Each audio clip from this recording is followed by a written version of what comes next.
welcome to Simple Art at Home with me, Laura Houston. Today we're going to be drawing and painting some tropical fish or fish in the sea. So I will meet you at the art table.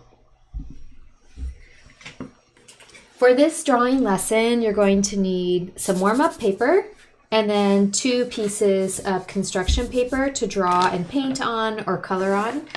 You'll want some, like a pencil, probably an eraser, a pen, or a dark crayon. And later on, you'll need scissors and a glue stick. Okay.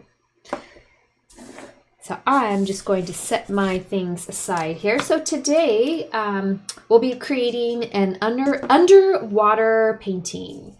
But we're not going to paint anything but the bottom of the ocean. So I will start by drawing just what you might see or imagine that you'd see under the ocean. So I'm going to start down here with like the ocean floor, and maybe, if you can imagine, some sand down here, maybe a couple of layers of sand to make it interesting. And you can draw your ocean scene any way that you want, but do not add the fish yet. I'm going to show you how to draw the fish separately, and we'll cut them out and glue them on so that they're in the foreground. So as far as underwater, what can I imagine? Maybe there's some plants that look something like this. Maybe it's coral. There's no wrong way because you can also just use your imagination. And then I also imagine, maybe there's little coral tubes over here. And by those, it's like I start with like a little elliptical shape like that and kind of take it this way. Imagine bubbles coming out of that. Why don't we do another one? Looks very under the sea-ish. We can do some like dots, bubbles coming from here. Maybe we even want to do some like little lines here. Maybe one more.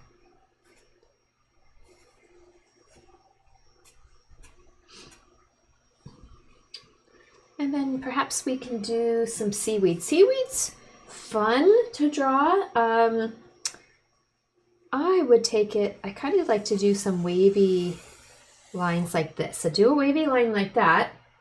And at the top, just bring it down like at a point, but then crisscross it every once in a while as you come down. And it looks like a piece of seaweed that's, wiggling around under the currents of the ocean. I'll do a few of those. Do them different heights, like different sizes. They can be kind of wiggly, coming down. Maybe over here we have more of like some sort of like tree, like coral. So just kind of do some wavy lines that go off like this. Coral kind of looks like that. Doesn't really have branches, but it's up, sort of.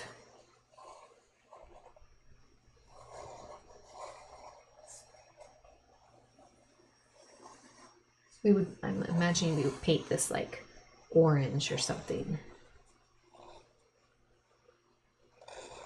And like I said, there's no wrong way to do this, but it looks kind of like a underwater tree of some sort, and maybe even have, oops, that's my cat. Maybe even some little plants like this.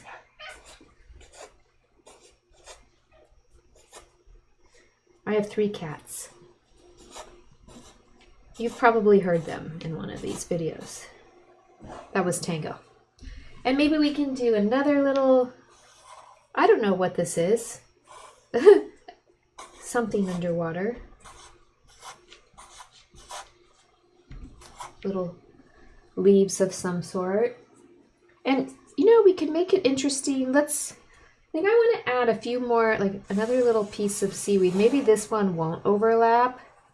It'll just be straight.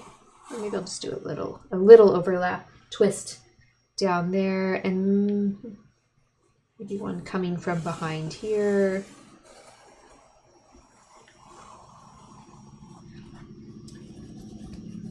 Another thing we can do is show another layer of ground. Maybe, but let's make it go behind. So I'm not going to cross it over what I've drawn. So just be careful, just kind of make it look like it's going behind everything. And it gives it another dimension, like it's going off in the distance back there. So fill your scene with any types of plants that you want. And what else do I want to add? I think that's pretty good. Okay, so for this, at this part right now, I'm not going to draw the fish yet. I'm going to paint and then set it aside. If you want to get out your crayons, you can color this. I think for the sandy floor, I'll use a type of brown down here. And I'm not using watercolor paper, I'm using construction paper from school with my watercolor paints. And so when you do that, you just have to be careful not to get the construction paper too wet because it can tear. But you do need enough water to make the paint kind of slide around on the paper.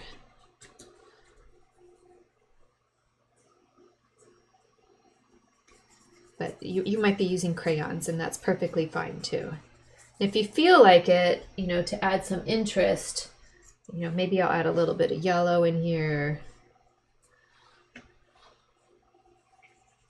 See that? Just kind of the yellow mixed with some brown. You can do that with crayons too.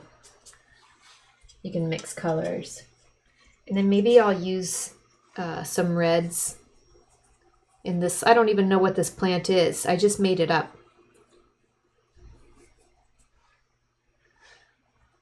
But that's fun.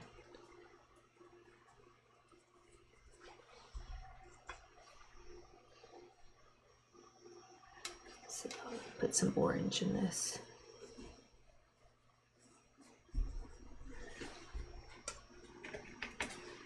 More red. My brush is kind of big, but that's okay.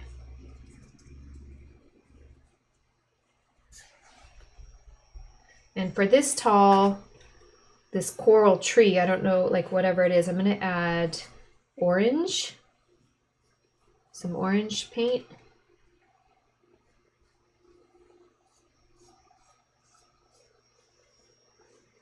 I really should be using a smaller brush.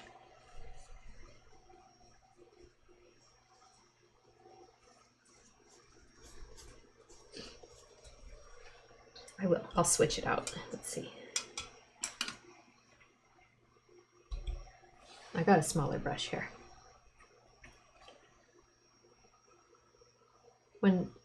You want a smaller brush if you're painting a tinier area where you need to be more precise.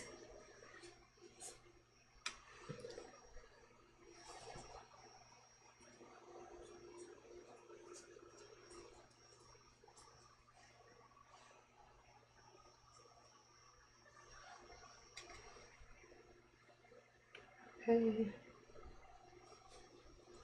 I love using bright colors for Under the Sea.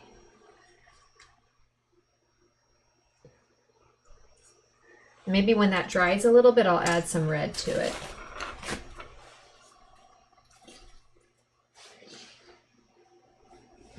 Okay, and as far as the seaweed goes, I'll probably use a green color here.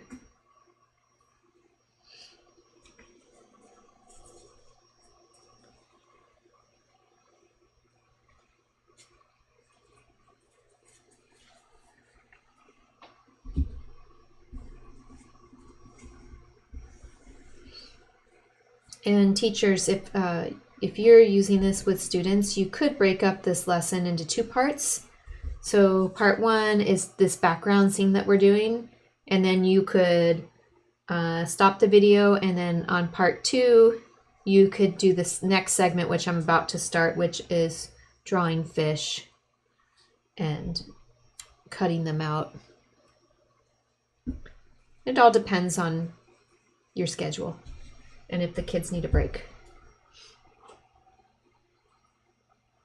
I know I do things faster sometimes than the kids.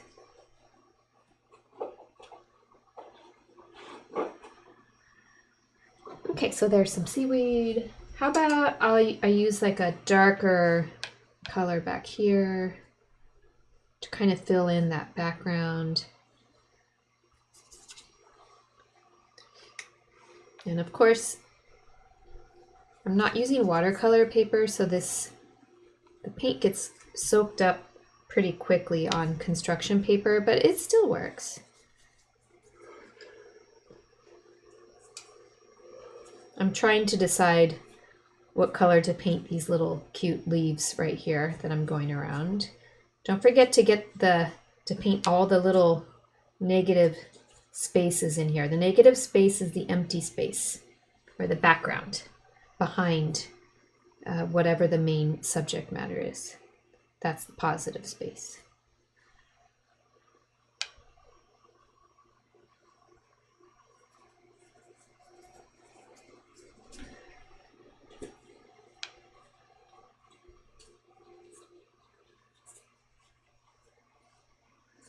Okay. I think I want to brighten it up. I'll just use some yellow here.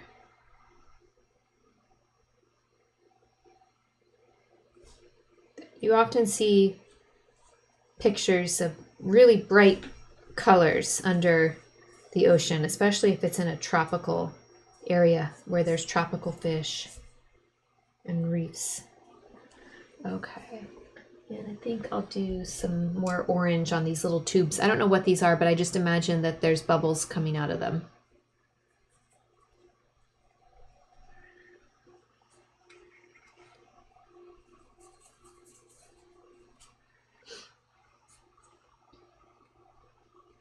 Kind of did different shades of orange there. I'll do a shade there. Okay, and so when it comes to the ocean, I think what I'll do is I'll turn my paper upside down, and I'm going to start here and do darker blue and then kind of fade it to lighter blue as it goes down. And I'm going to go back to my flat brush, this type of brush.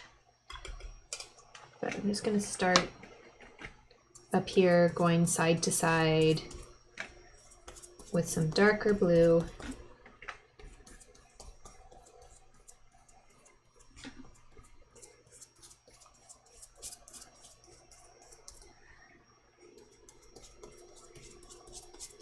Wait, I just realized it should be lighter up here since I flipped my paper upside down. It's actually lighter at the top.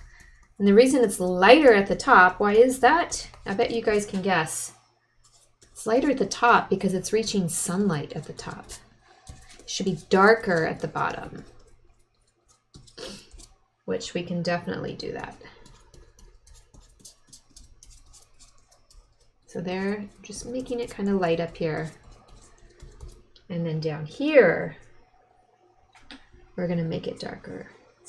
And I can add some darker color into my blue down here.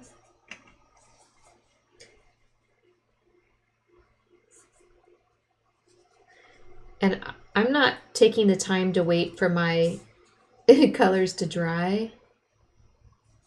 So they could run together, but I think that's kind of the beauty of watercolors, when the colors run together.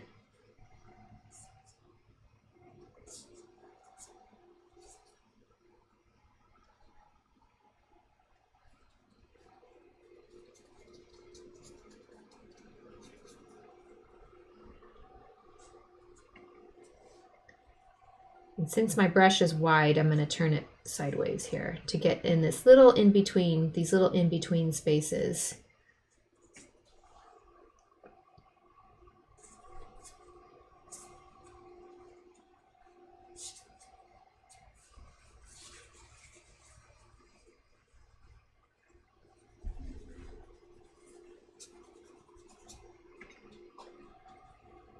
This is what's time consuming, is getting in all these little spaces. And if you overpaint, you can always go back and touch it up too.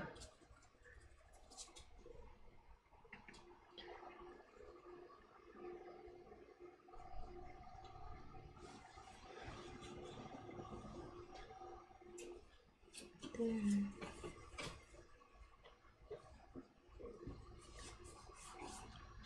Okay.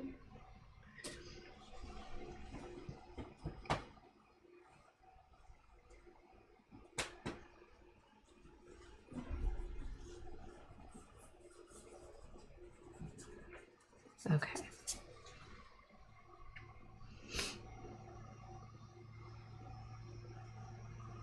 Now we'll work on just kind of lightening this up. And if you want to have lighter color, you just add more water and less blue. I don't have many shades of blue where it really makes a difference. So I'm just trying to drag out some water here. And it'll work. You can kind of see it there. And if you want to soften, once it starts to dry, add a little more water if you want to soften that, you know, paint color transition here.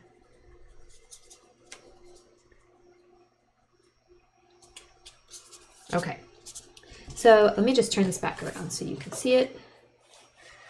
I am going to set this aside and let this dry. And at this point, teachers, if you wanted to stop and resume this tomorrow, you can. I'm going to just go ahead and keep going.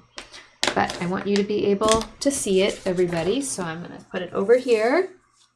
And next we're going to be doing a little warm-up drawing on some tropical fish. So I'm going to show you how to draw the body of the fish. I'm trying to make some room for myself here. Okay, so we're going to start with the body of the fish. And the body of the fish could be kind of like a football shape, like this. Or if you wanted to make it like this with like a little tail, and that could be like a little nose. That's one way to practice the body of the fish. There's different kinds of tails. So if you have that same body, and this is if you have, you know, warm-up paper. You could use some warm-up paper here, like you can do like that. That's an example of tails. Or if you want to do more of a simple tail, let's see. More of a simple tail would be to kind of go like this. Curved lines. And just curve that. And then you could draw some straight lines like that. And then you also want to add fins to your fish. So let's start off with that little football shape. And then we'll put tail on there again. Remember, this is your fish, so it can be however you want it to be. So the fins could be something like this, going up around the top. And you can draw little lines.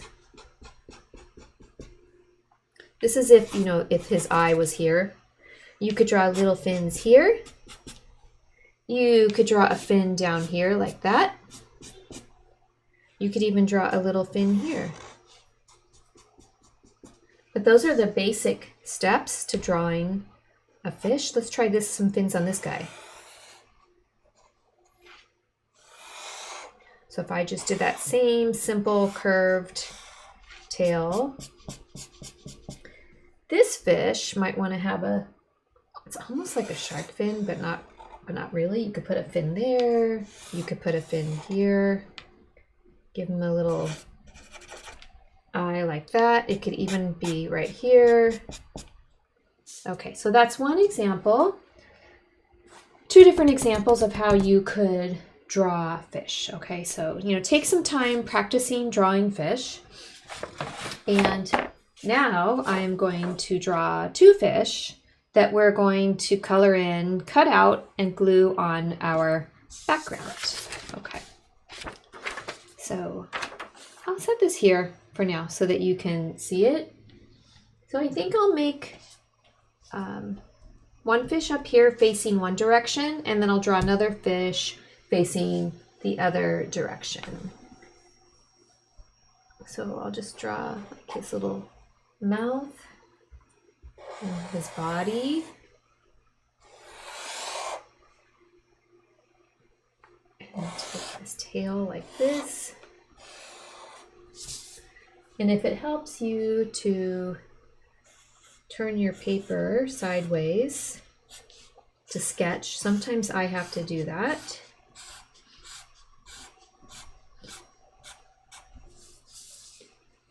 And make sure he has an eye. Give your fish an eye. You can give him a mouth if you want to. Like maybe a little mouth.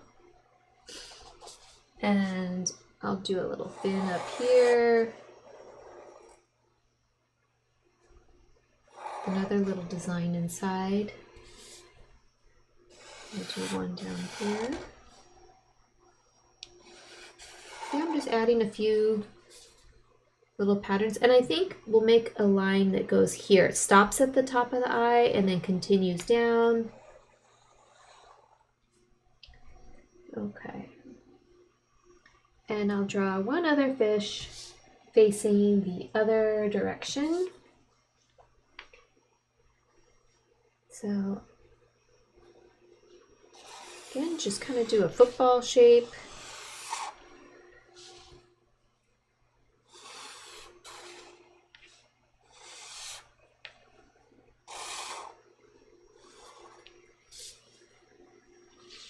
Giving an eye, a little friendly eye, and a fin here on the side.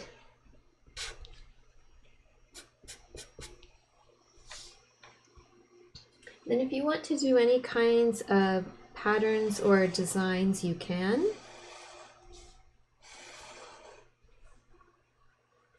Maybe here.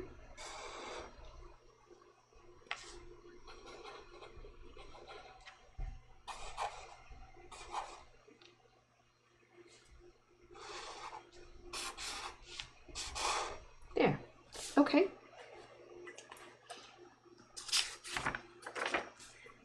So I think I'll add, I guess I could add crayons to them so that I don't have to wait for them to dry. I enjoy using crayons. Or if you have oil pastels, I like oil pastels too. And I'm not even looking at real pictures of tropical fish. But I think I did include a slideshow for your teacher in the lesson plan there, if your teacher wants to show images of tropical fish so that you get ideas.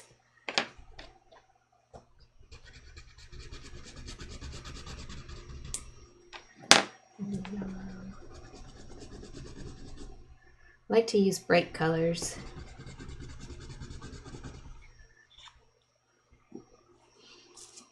And maybe I'll add some purple to this fish on his fins.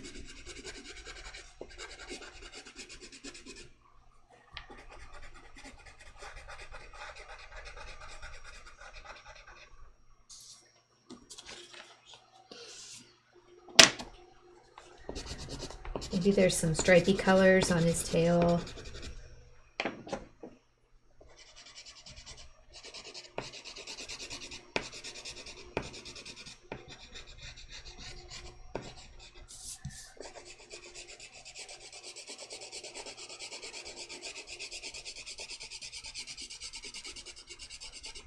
You can color your fish any colors you want.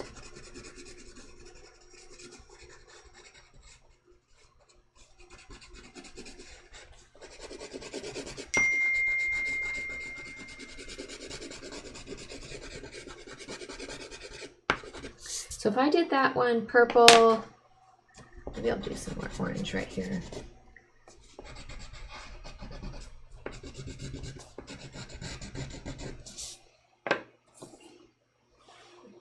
Let's see. I did not plan this out ahead of time. I'm just grabbing colors. Ooh, I like this color.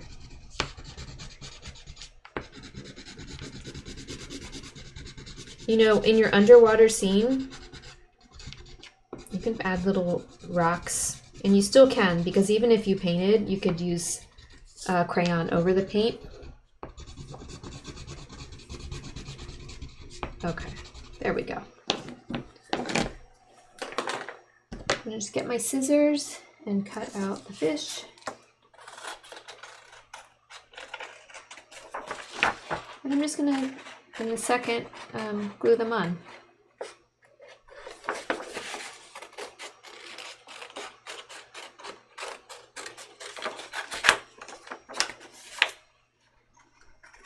You could do 3 fish if you wanted to, some, you know, like little tiny fish, big fish and small fish. I think it's interesting if they're going in different directions, but if they're not, that's okay too. They're just swimming or hanging out.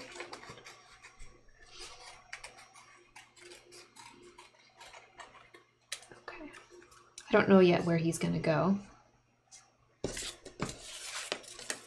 but I like how he looks in the underwater scene already.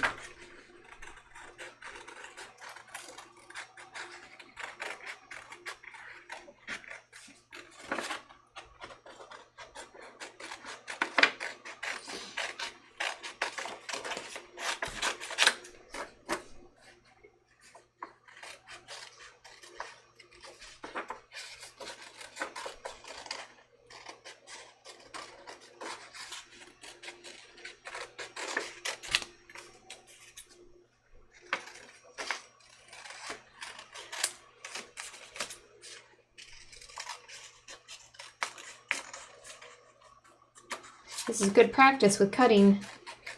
If you haven't had a lot of cutting practice. Scissors. Okay. Let's go that way. Put my scraps in the trash. Make sure you help clean up when you're all done. Okay, so the next step is to kind of figure out where you want your fish to be in the composition.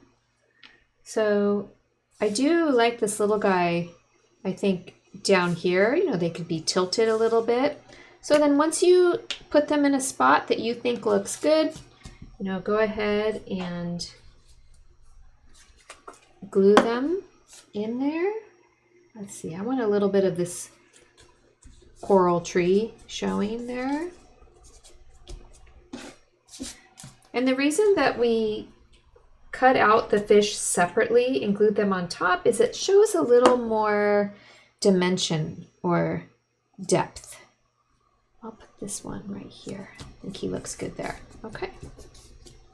There we go. So we have fish under the ocean, and this is how it looks.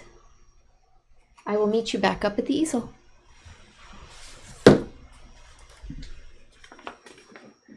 All right, so I hope you enjoyed this lesson of fish in the ocean or underwater fish. And thank you for drawing along with me. I will see you next time. Bye-bye.